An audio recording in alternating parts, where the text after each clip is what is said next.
Hello students, welcome to my channel. இந்த வீடியோவில் நம்ம என்ன டாபிக் பார்க்க போகிறோம் அப்படின்னு பார்த்தீங்கன்னா ஹீட் கன்வெக்ஷன். ஆல்ரெடி பார்த்தீங்கன்னா தெர்மல் ப்ராப்பர்ட்டிஸ் ஆஃப் மேட்டரில் நிறைய வீடியோஸ் வந்து நம்ம பார்த்துட்ருக்கோம். அதில் மோட்ஸ் ஆஃப் ஹீட் ட்ரான்ஸ்ஃபரில் ஹீட் கண்டக்ஷன் பார்த்தாச்சு. அடுத்து வந்து ஹீட் கன்வெக்ஷன் இந்த வீடியோவில் பார்த்துடலாம். ஸோ ஹீட்னா என்ன, டெம்பரேச்சர்னா என்ன அப்படிங்கிறத நம்ம ஃபஸ்ட்டு வீடியோவிலேயே நம்ம பார்த்துட்டோம். ஸோ ஹீட் அப்படிங்கிறது பார்த்தீங்கன்னா ட்ரான்ஸ்ஃபர் ஆகும்போது கன்வெக்ஷன் அப்படிங்கிற ஒரு மெத்தடில் ட்ரான்ஸ்ஃபர் ஆகுது. இந்த கன்வெக்ஷன் எப்படி நடக்கும், இதோட மெக்கானிசம் என்ன அப்படின்னு கேட்டிங்கன்னா, ஒரு மேட்டர் வந்து அதாவது ஒரு சப்ஸ்டன்ஸ், ஏன்னா சப்ஸ்டன்ஸ் அப்படிங்கும்போது இந்த இடத்துல ஃப்ளூயிடு தான், சரிங்களா? ஃப்ளூயிட் அப்படின்னா லிக்யூட் ஆர் கேஸ், இது ரெண்டில் ஏதாவது ஒன்று அந்த இடத்துல இருக்கலாம். அப்படி அந்த மேட்டர் என்ன பண்ணணும் அப்படின்னா மோஷன் ஆகும், அதாவது ஒரு இடத்துல இருந்து இன்னொரு இடத்துக்கு மூவ் ஆகும்போது இந்த இடத்துல கன்வெக்ஷன் அப்படிங்கிறது நம்ம சொல்லலாம். புரியுதுங்களா? So mode of heat transfer by motion of matter. இந்த இடத்துல மேட்டர் அப்படிங்கிறது என்ன அப்படின்னா லிக்யூடாக இருக்கலாம், இல்லைன்னா கேஸாக இருக்கலாம். புரியுதுங்களா? ஸோ ஒரு இடத்துல இப்போ வந்து ஃப்ளூயிட் இருக்குது அப்படின்னா, பூமிக்கு சர்ஃபேஸில் வந்து ஏர் இருக்குது அப்படின்னா, இந்த ஏர் என்ன பண்ணணும், ஹீட் ஆச்சு அப்படின்னா மேலே போயிடும். ஸோ ஒரு இடத்துல என்ன ஆகுது அப்படின்னா ஏர் இருக்குது, அந்த ஏர் வந்து ஹீட் ஆச்சு அப்படின்னா அப்படியே மேலே போயிட்டு அந்த மேலே இருக்கக்கூடிய ஏரை வந்து அப்படியே ரீப்ளேஸ் பண்ணி கீழே கொண்டு வந்துடும். ஸோ இதுதான் வந்து கன்வெக்ஷனோட மெக்கானிசம் அப்படின்னு சொல்லலாம். ஸோ இது வந்து ஃப்ளூயிடில் மட்டும்தான் பாசிபிள். நீங்கள் வந்து லிக்யூட் எடுத்துக்கலாம், இல்லைன்னா கேஸ் எடுத்துக்கலாம். இப்போ வாட்டர் இருக்குது அப்படின்னா நீங்கள் ஹீட் பண்ணும்போது அந்த வாட்டர் என்ன பண்ணும், அப்படியே மேலே வரும், மேலே இருக்கக்கூடிய கோல்டு வாட்டர் கீழே போயிடும். அதனால தான் அப்படியே வந்து ஒரு சர்க்குலேஷனாக இந்த கன்வெக்ஷன் நடந்துக்கிட்டே இருக்குது. ஸோ இந்த கன்வெக்ஷன் பார்த்தீங்கன்னா ரெண்டு வகையாக சொல்லலாம். ஒன்று நேச்சுரல் கன்வெக்ஷன், இன்னொன்று ஃபோர்ஸ்டு கன்வெக்ஷன் அப்படின்னு சொல்லிட்டு ரெண்டு வகையாக நம்ம சொல்லலாம். ஸோ இப்போ நேச்சுரல் கன்வெக்ஷன் அப்படின்னா கிராவிட்டிக்கு ரொம்ப இம்பார்ட்டண்டான ஒரு ரோல் இருக்குது.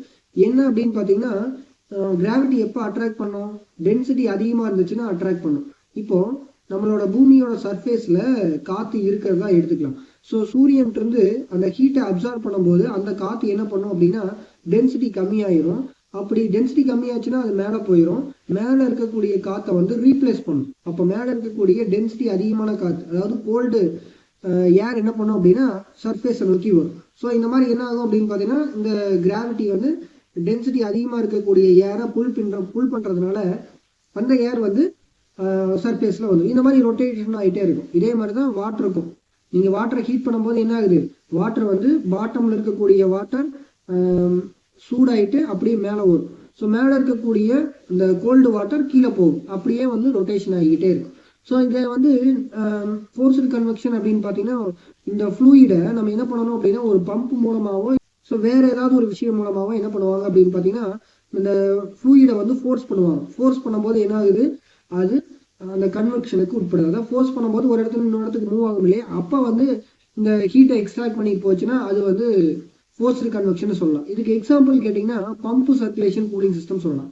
ஸோ இப்போ வண்டிகள்லாம் பார்த்தீங்கன்னா கூலிங் சிஸ்டம், லூப்ரிகேஷன் சிஸ்டம்லாம் வச்சுருக்காங்க இல்லையா, அதெல்லாம் ஒரு பம்பு மூலமாக தான் பம்ப் பண்ணி என்ன பண்ணுவாங்கன்னா இன்ஜின்குள்ளேயோ இல்லை மற்ற பார்ட்ஸுக்கு இடையிலையோ வந்து சென்ட் பண்ணுவாங்க. அப்படி சென்ட் பண்ணும்போது பார்த்தீங்கன்னா அது வந்து நம்ம ஃபோர்ஸ் பண்ணி தான் நம்ம அனுப்புகிறோம். அப்போ அது என்ன பண்ணுவோம் அப்படின்னு பார்த்தீங்கன்னா ஹீட்டை உள்வாங்கிட்டு அப்படியே வரும், ரிசர்வாயருக்கு வரும். ஸோ இந்த வகையான கன்வெக்ஷன் பார்த்தீங்கன்னா pump circulation cooling system, pump circulation, lubrication system, இதெல்லாம் பார்த்தீங்கன்னா ஃபோர்ஸ்டு கன்வெக்ஷனுக்கு நம்ம எக்ஸாம்பிளாக சொல்லலாம். இன்னொரு என்ன அப்படின்னு பார்த்தீங்கன்னா, நம்மளோட உடம்புல ஹார்ட் இருக்கு இல்லையா, ஹார்ட் வந்து ஒரு பம்ப் மாதிரி ஆக்ட் ஆகும். இந்த ஹார்ட் வந்து பம்ப் பண்ணி நம்மளோட பிளட்டை வந்து சர்க்குலேட் பண்ணுது இல்லையா, அதனால அதுவும் பார்த்தீங்க அப்படின்னா ஃபோர்ஸ்டு கன்வெக்ஷனுக்கு தான் வரும். ஸோ கன்வெக்ஷன் அப்படிங்கிறது நேச்சுரல் ஃபினாமினாக்கு நிறைய ரெஸ்பான்சிபிளாக இருக்குது.